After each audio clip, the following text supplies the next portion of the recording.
Prime Minister. Yeah, thank you, Mr Speaker. Well, we've just heard from that great sycophant of billionaires, the Leader of the Opposition. All the lectures he's trying to run a politics of envy. When he was a regular dinner guest at Raheen, always there with Dick Pratt, sucking up to Dick Pratt. Did he knock back the Cristal? I don't think so. There was never a union leader in Melbourne that tucked his knees under more billionaires' tables than the Leader of the Opposition. He lapped it up. Oh yes, he lapped it up. Members on my he right. was such a sycophant, a social climbing sycophant, if ever there was one. There has never been a more sycophantic leader of the Labor Party than this one, and he comes here and poses as a tribune of the people. He, like Harbourside Mansions, he's yearning for one. He's yearning to get into Kirribilli House. You know why? Because somebody else pays for it. And just like he loved knocking back Dick Pratt's Cristal, justly look forward to living in luxury at the expense of the taxpayer. This man is a parasite.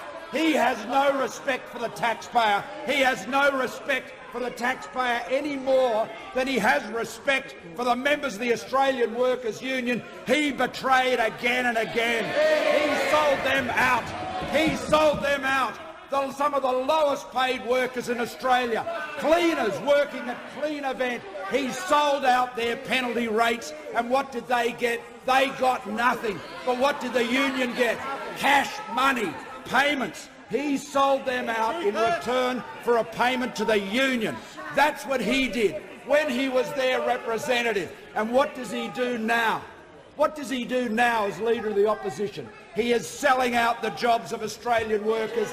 Every day he perseveres with his ludicrous policies on energy, which will have the result of further unsustainable increases in the cost of electricity. This is ideology. They call themselves the Labor Party. Well, Mr Speaker, manual labour's a Mexican bandit as far as they're concerned. Most of them have never done a day's work in their lives. I'm old enough to remember when the Labor Party's benches were filled with union officials who'd actually worked. Nowadays, look at the serried ranks of apparatchiks and political hacks. That is totally out of touch with the men and women they claim to represent. Now, Mr Speaker, this social climbing sycophant, this would-be tribune of the people, complains about cuts to company tax. Well, let me tell you, Mr Speaker, it's pretty straightforward. If you want more investment, and we do, then you want to increase the return on investment. You want to lower company tax. And that has been the consistent policy of governments of both political persuasions for many years. And in terms of consistency, let's have a look at what the Leader of the Opposition used to say about it. In 2012, he said right here, as Australia is buffeted by economic events overseas, we understand that lowering corporate tax assists the creation of jobs. Lowering corporate tax assists the creation of jobs. And the social climber, warming to the occasion, went on to say, what can be more important in this country than the creation of jobs? I reckon he probably talked about that with Dick Pratt and Solly Lew and Lindsay Fox and all the other billionaires he likes sucking up to in Melbourne on their corporate jets. Or did he give them the sort of the blast of the sort of the good, you know, attack on the rich, down with anyone that's got to quit? Did he give them that? I don't think so, Mr Speaker. You know, no, I think he just sucked up to them. You know, I think he says one thing here and another thing in the comfortable lounge rooms of Melbourne. I reckon. I think we all know that. I think we know that. And then on company tax, he's quite an authority on it.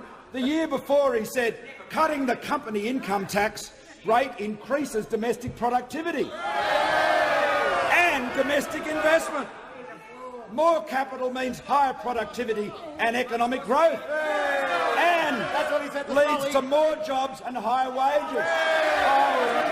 I reckon he said that. I reckon Dick probably broke out an extra bottle of Cristal, wouldn't you say, for that? They would have all been very pleased when that, to hear that.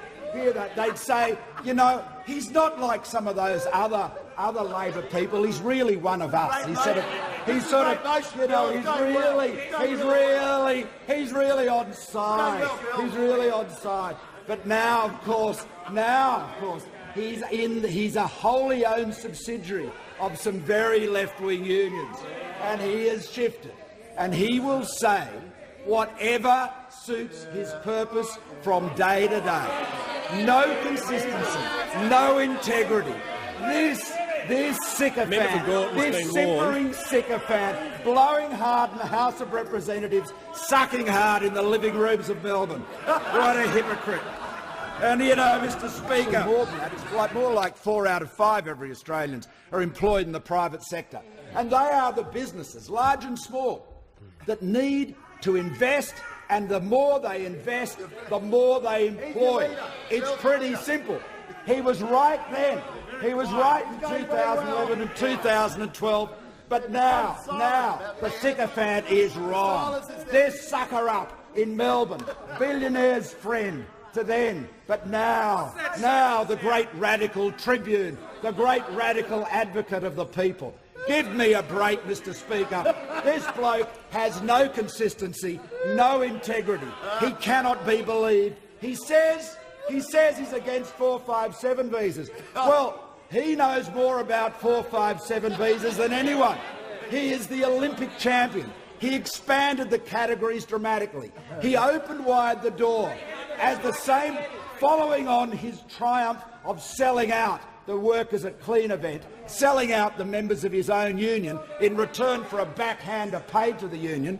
He then opened the doors as wide as he could. And he wants to talk about political donations. Well, let me say this, Mr. Speaker.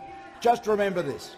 It took 7 years in a Royal Commission for him to disclose a $40,000 political donation. Mr. Speaker, the Labor Party cannot be trusted with economic management. It cannot be trusted with jobs. It cannot be trusted to deliver the opportunity and the security Australian families deserve.